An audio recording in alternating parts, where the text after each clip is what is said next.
Alors, salut tout le monde. Un bref communiqué au sujet de la fermeture de Radio-Québec par YouTube et Facebook cette semaine.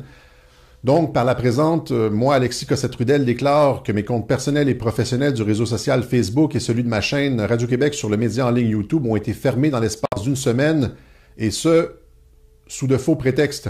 Je n'ai jamais fait d'incitation à la haine ni tenu de propos diffamatoires, et surtout, je n'ai jamais opéré de campagne de désinformation sur la COVID-19. À tout moment, lors de mes webjournaux, je me suis appuyé sur des avis d'experts et des publications scientifiques. Soulignons que Radio-Québec n'est pas le seul média attaqué pour ses prises de position sur la COVID-19 et que le point de vue défendu par Radio-Québec est largement représenté sur les plateaux de télévision ailleurs, en France et aux États-Unis notamment. Ma chaîne Radio-Québec sur YouTube comptait à elle seule plus de 125 000 abonnés. Ajoutant à cela un autre 125 000 abonnés sur mes deux comptes Facebook et nous parlons alors d'une censure touchant au moins 250 000 personnes. De plus, durant cette même période, lors du point de presse gouvernemental du 7 octobre 2020, le premier ministre du Québec, M. François Legault, a affirmé que je niais l'existence du virus de la COVID-19 suite à la question d'une journaliste de la CBC, ce qui est faux, puisque je n'ai jamais tenu de tels propos, ni en public, ni en privé.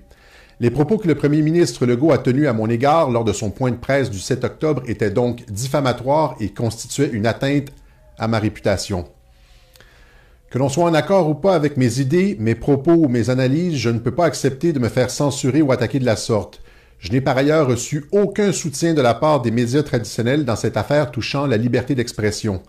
Cette atteinte à ma liberté d'expression est extrêmement grave dans une démocratie comme le Canada. Avons-nous basculé dans une dictature prônant la pensée unique et l'absence de débat public? Ces mêmes médias devraient s'interroger sur leur impartialité.